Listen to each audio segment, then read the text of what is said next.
Hey everyone, and welcome to Almost Cancelled. I'm Peter, that is Tim. I almost said Connor there, it's not Connor. It's usually Connor, Oof. but it's Tim today. We're Mhm. going to talk about Ash vs. Evil Dead, Season 2, Episode 10. It's called Second Coming. It is the Season 2 finale. Full Oof. spoilers for the episode, as always. Mhm. So, Tim, actually, first of all, this is a day Mhm. later than normal, guys. That was my bad. I apologise. We Alright. shall move on. Tim, what did you Mhm. think of the episode? I mean, like every episode this season, I loved it. I thought it was You're like a broken record. Jeez. Every it's just week, every week I say it. Tim, what did you think of the episode? And every week you're like, "Oh, it was amazing. I loved it. I want to make sweet, sweet love to it." I'm just, well, we I'm gotta just, wait for him to mess up. I'm asking for some ups and downs. Some ridges, ridges in your pattern. This is like legit the most consistent show I ever watch. It's just so like every episode is just so great. I can't help it. It's not my fault they produce amazing episodes week to week.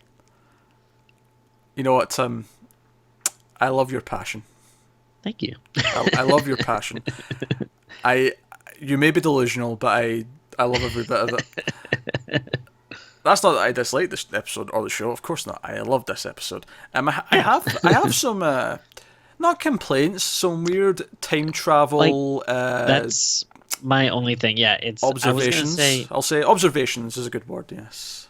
I was thinking like nitpicks or something.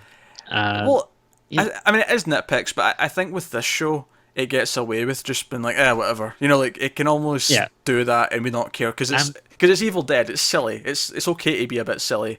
yeah. So It's not hardcore science fiction where like you're analyzing. Like oh, but if this happened, then shouldn't this have happened? Or yeah. you Well, know, the funny thing is though is that there's like two other time travel shows on right now, like airing week to oh, week. There's another one starting in mid season, so I'm surrounded by time travel. So for the past like 8 weeks with Connor, I have been analysing like multiple time travel shows. So it's hard for interesting. me to watch this and not be like, but wait a minute, this and this and this, Yeah. But we'll get because the time travel inconsistencies, we'll say, Mhm. are sort of more towards the back half of the episode. So let's talk about the bulk of it. So obviously Ash fights Henrietta, Mhm. and it's wonderfully goofy. We get some long neck prosthetics and Yeah. stuff, and it's just delightfully silly. And he cuts off her neck. I will say the low CGI. point. I was well, Uh, yeah. There was one or two moments of CG that weren't great, yeah. but the rest of it was prosthetic, so I didn't really have much of a. They clearly did the best they could in terms Yeah. of keeping it as like real, real effects as possible. Now, I was going to say the low point in a good way, but in a disgusting way, is the milk. Oh. I really, what was it? It was last week. I think it was the him coughing up the parasite or whatever it was really disgusting. It was making me like kind of just barf a little, gag. Yeah. My gag reflex was playing up. It was going into overdrive during this milk, this big fake, titty milk Like sequence. it was almost like if that they were like, hey, it's the season finale, we can't let, him like sliding into the corpse's rectum be the like grossest thing this season. Like, let's try to think of something else we can do. Uh, What does it have? and That's what I ask. What does it say about us that I think, given what you just said, what does it say about us that we think this is more disgusting than his head going up a dead man's anus? it's just like at least that you can like kind of like close everything and cover it. Just like the Mm. idea of like the milk, like something actually going inside you, like especially through your mouth, is just ugh. And it's not even like because she's like mutated and stuff. Let's be honest. Like I don't think any grown adult. I mean, I'm sure there's some guys out there with a fetish. I'm sure there is, but most grown men and women for that matter. But I'm saying men specifically because like I say, there'll be some with a fetish, maybe some lesbians with a fetish and so on. But most grown adults do not find the idea of drinking human milk appealing, right? Even Yeah. like from a bottle, like sure, when you're maybe you're a new dad or something, and your wife's got it stored in the fridge, maybe you're tempted to give it a little taste. Yeah. To me, that's still disgusting. I want no part of it. Right? Yeah. Well, I mean, I've never heard anything like that's like I never heard any positives about it, you know? Like you know how like sometimes people say like like human flesh kind of tastes like pork? Like I wouldn't want to. What sort of circles do you run into? Because I've never heard that. Oh, it's common knowledge. A lot of people say that. But I mean, obviously I would never want to taste human flesh, but if for some reason I had to, and you know, you cook it the right way, you can be like, all right, yeah, maybe it might taste good. But yeah, I never heard anyone say like, oh, actually, like, you know, breast milk actually, you know, tastes just like goat's milk or something. And you're like, oh, cool, like I want to try that. But yeah, I don't know. So these people who tell you that human flesh tastes of pork, imagine I'm speaking in Seinfeld's voice. Who are these people, Tim? Oh, I don't know. I feel like it's just common knowledge. That's why they call a long. That's why long pork means human flesh. It's just everyone knows that. Let's move on before this gets really awkward. So yeah, Ash has this fight. Ruby and Kelly show up at the cabin, and then Ruby from the 80s with blonde hair shows up at the cabin, and she's like still full on evil. Yeah. And we get a Ruby versus Ruby throwdown and all sorts. So that's all very fun. However, but modern Ruby gets taken down in the process. Modern Ruby gets stabbed. She's on her last legs, so to speak, and she tells Ash and Kelly to run off with the book. You know, get rid of it, destroy it, whatever. And she makes a last stand. So basically, they get back to the car and they hear Pablo banging in the trunk, and they let Pablo out. And I'm like, wait a minute. So my time travel brain's going haywire at this point. Now, obviously, it turns out that this is all a ruse. But this is where my time travel brain was starting to go and question it. But I'll save it because, like I say, this isn't actually time travel effects, yeah. Although, the one time travel effect that happens around now is a hand. Ash's hand. Yeah, Ash gets his hand back. It just pops back out. And not that he gets to keep it for long. Because it was funny because I almost thought, oh, this is a smart way of like giving him his hand back so they don't have to hide hide his real hand anymore. Even though that they've got the whole robot glove and that does it well enough. But I thought, oh, maybe this is them going, okay, we've had it for 2 seasons. Season 3, we can just have him have 2 hands now. Yeah, that's why I thought, like, I wondered, like, oh, like, I wonder if Bruce Campbell's just kind of like, hey, guys, can we, I'm kind of sick of, like, carrying this chainsaw or something. He loses it, like, 5 minutes later, so, it ended up just being the setup for a joke. Which, so, yeah, great fake out. yeah, which, really funny. And then the hand, again, creeping away like Evil Dead 2. Also, good little reference. But... Now, so Pablo turns out to be Bal. Bal, in his last moments, actually didn't die. He transferred to the corpse of Pablo, and he's in the 80s now. And he teams up with Evil Ruby, and they capture Ash and Kelly, and they're like, yeah, blah, blah, blah. Evil, their kids are there, they're evil spawns that we've seen killed in present day, but now they're all there. Kelly and Ash are on their own, trouble, right? They're in a bit of danger. And they bargain, and I loved it when they're bargaining. Ash, like he says, right, okay, if I win, right, we'll have a fight, you and me, Bal, no demon powers, mano a mano, and if I win, we get Pablo back, and you guys go to hell, right? And well, if we win, I don't know, what do you want? Like, we get to take my babies get to eat Kelly. He's like, sure. Kelly's reaction of like, seriously, dude, cracked me up so much. It was even funnier later though, because like Ruby, like past Ruby, just casually mentions, yeah, and when Ash loses, my children will defile and devour you. I was like, defile? I don't remember defile. Like, it was implied. Trust me. Oh god. Meanwhile, Yeah. they're having a fight and they're having a chainsaw duel, and then he turns into Chet, turns into Ash's sister Cheryl. Like the whole everything's going off, and we have this ridiculous fight, and it's all good fun. Ash basically gets beat, but then tricks Spal at the last second by asking what Ruby's like in bed, and then stabbing himself with His own finger. his own fingernail. Thing, Yeah. yeah. Yeah. Yeah, that was really cool. It's it's so funny when you have like such high stakes. Like they like pretty much, like could like take over and like ruin the world, and your hero is Ash, and just the like almost like nonchalant nature of him being like, hey, come on, like let's do this, like you get rid of your demon powers and just fight me. I can kick your butt. And Yeah. Do you know something I noticed in the music in this episode is there was a couple of moments when he's like victorious where the music actually plays like a hero's like theme. Like it's not just your okay. typical Evil Dead music. It was actually like something you would hear in any superhero movie almost.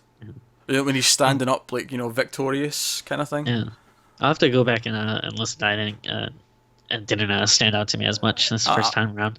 I'm pretty sure they've not used music like that before, because it stood out to me as like a thing that I'm not used to hearing when I'm watching, Evil Dead. Yeah, and the fight itself, I thought was shot really cool. Like it's like they're going through the whole, like literally going through the cabin, like he's like bursting through, like kicking them through walls and stuff. And I don't know, I just thought it looked really cool. It's very like fluid, but like hectic kind of nature to their fight. Yeah, no, I liked all the fight. It was a lot of fun. Obviously, highlights include the hand getting cut off, Ash's head in the piano.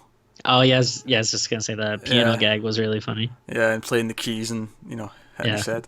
And that felt like very classic Evil Dead. Like it did.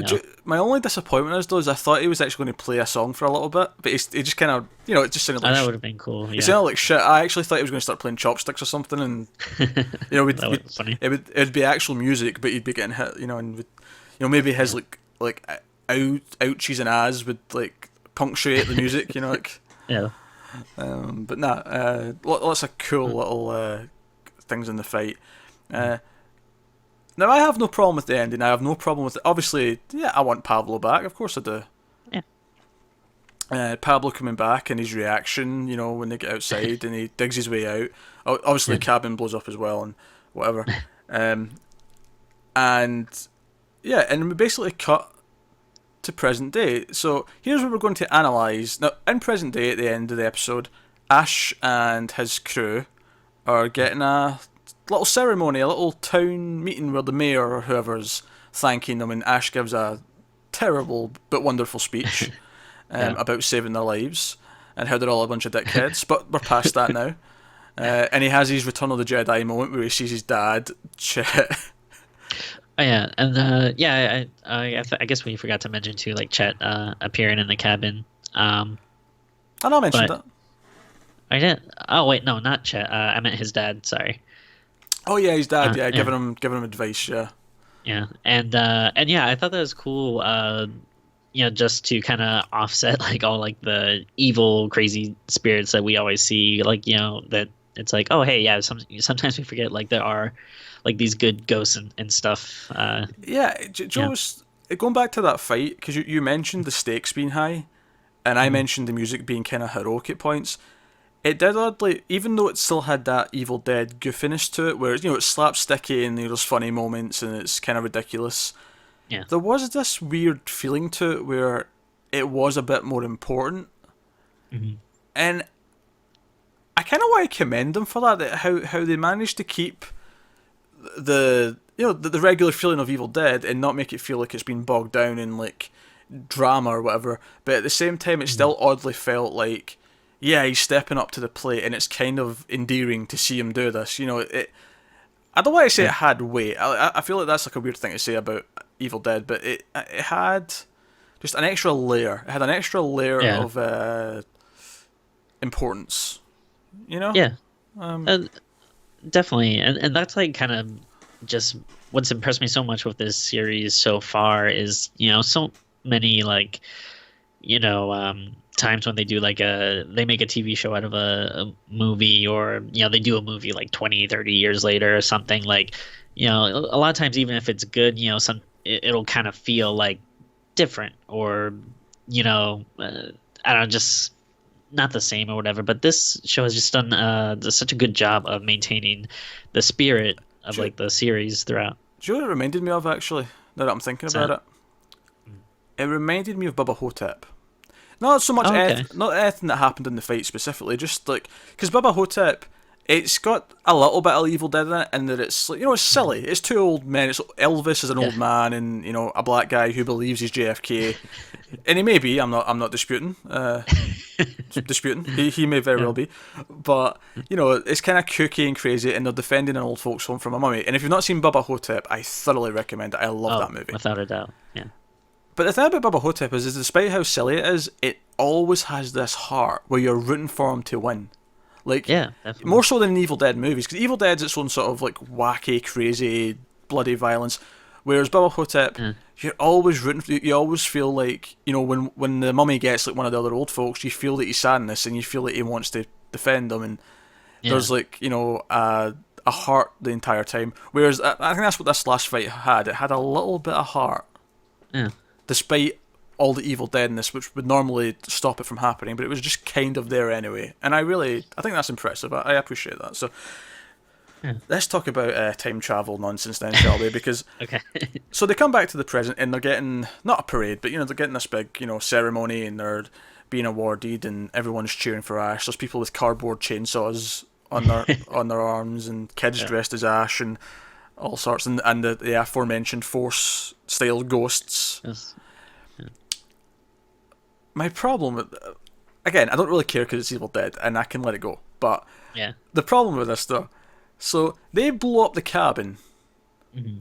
and Ash even get his hand back to show that this changed. Pablo came back alive to show that this changed. But why is it when they come back to the present day? Which, by the way, it's kind of weird that earlier on in the episode, when they got fake Pablo and they thought they were going to leave, Yeah. they made a deal of pointing out that, oh, Pablo, do you think you can get us back? Can you read that section? They made it sound like it was going to be difficult, like it wasn't just going to be an easy thing. It's kind of weird that the end of the episode we just cut to present day without even Yeah. addressing, the struggle of getting there. But, whatever. But if they blew up the cabin, then Ash and his friends would have never went there. Or if they did, there would be no...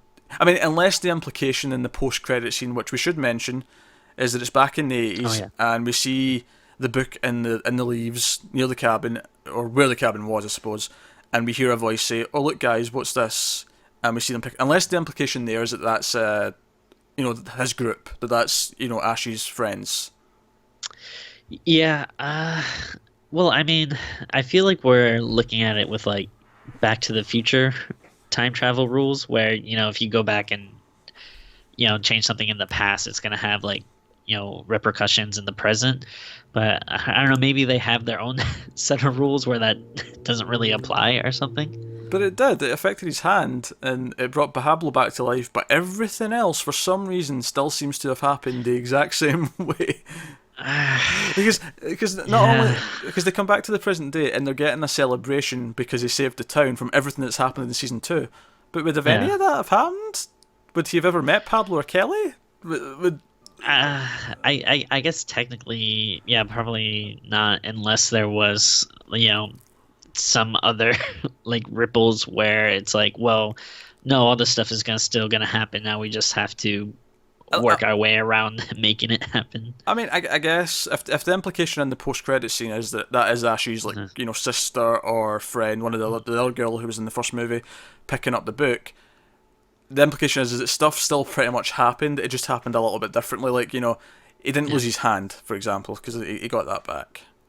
Yeah. But everything else since then was pretty much. He still went back to the Middle Ages, medieval times.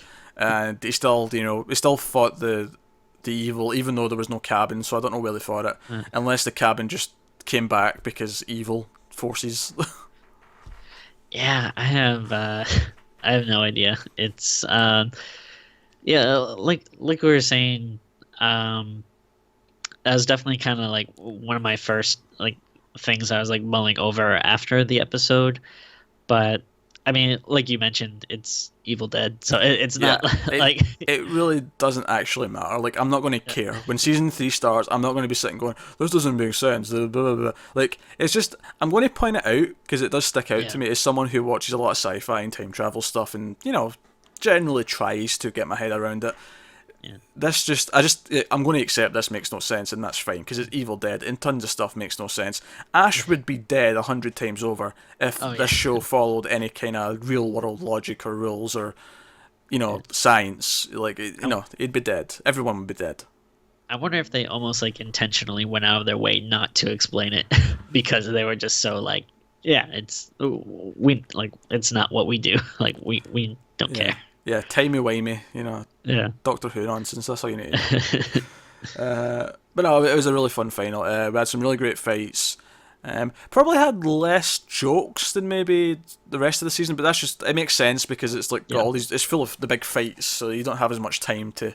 But there was funny moments. Don't get me wrong. You had the speech at the end. You had Kelly's reaction to being offered his food. And you had some touchy moments. Yeah, I mean, them being reunited with Pablo and Ash punching him to make sure. Oh yeah. That was funny. And I even felt a little bad when Ruby died. Oh yeah, me too. Yeah, like Yeah. she kind of had an arc over this season, Yeah. and obviously we see that she's in present day at the end as well. That was like one of the little cliffhangers. Like, evil Ruby's still around. So again, this is something that's affected it. Like, we still have Yeah. blonde Ruby who is around and isn't mortal, and so all that happened differently. But the rest of season 2 happened the same. Let's not think about it. It's not worth it. But yeah, so we have evil Ruby in present day as well. So we're still going to have her on the show. Just it'll be a different version of her. Yeah. So she might even be the villain for season 3. It wouldn't surprise me. Oh yeah. She'll have a Definitely. vendetta now because they basically killed her kids and everyone, and Bal, and she cared about Bal, that version of her. Obviously not present day one that died, but Yeah. no, cool. It was a good finale. Season 2, I Yeah. think as a whole, was an improvement in season 1, and I like season 1, but I think season 2 had a better overall story that moved better from episode to episode. But the episodes themselves, for the most part, all felt distinct and had a lot of fun stuff going on throughout. Definitely. Yeah, like I obviously love both seasons as well, but yeah, the first one was like, like pretty good, like solid, for the most part for me. And then this was just like, yeah, just like everything just kicked up a notch, and just, get just progressively getting better and better, and made me more and more excited as the season went. And it was, yeah, I was super, super happy with everything. Yeah, it was a lot more creative. Like, I felt like we had, Yeah. we had an episode where Ash was with a puppet in a mental asylum. We had an episode Yeah. where it followed the other characters and Ash was evil. It had an episode, they had had a possessed car episode. There was a lot of nice different things that made it all feel different as we were, and Yeah. varied and exciting as we went through. So that's cool. If I'm going to make a criticism, and it's not really a criticism per se, it's more a criticism if they do it again. We can't go back to the cabin for the last 2 episodes next year because they've done it twice now, and it was a little bit weird we did it again. But at least with the time travel, it was like a different spin on it. They can't, like, if they want to go back to medieval times where they all recognise Ash, sure, do that, fine. Oh, that'd be great. But we can't go back to the cabin next year. We have to move forward now. I hope that the season premiere just like opens up with them at the cabin. They're just like, "F you, we're back at the cabin." Like, Just to upset me. yeah, yeah, pretty much. Timmy. How dare you? I will dine on your flesh at some point. Well, with that bombshell, I think that's time to wrap up this review of the season finale of Ash vs. Evil Dead. It's very good. Let us know what you thought of the episode and the season in the comments below. Hopes and stuff for season 3. Like and subscribe and all that stuff. It helps us out a lot if you do. Thanks very much for watching. Keep a lookout, of course, for our best of 2016 videos that are going up over the next couple of weeks. We have a best new shows video going up, a worst new shows video going up, best shows of the year, best individual episodes of the year, and we also have best horror movies from Screams After Midnight, which is me and Tim. because we do horror movie reviews every week on Screams After Midnight. We'll be doing a Best of 2016 video before the end of the month. There'll also be a regular movie Best of 2016 from 1.21 gigawatts. And our comics podcast will also have a end of year special talking about the best DC comics of the year. So check all that stuff out. So it's December. It's another season of Ash vs Evil Dead. We'll be back next fall with the show. And I guess this is the last one. And if you only come to us for Evil Dead, then I guess Merry Christmas and Happy New Year, since we're close enough for it. So thanks very much, guys. We'll see you next time.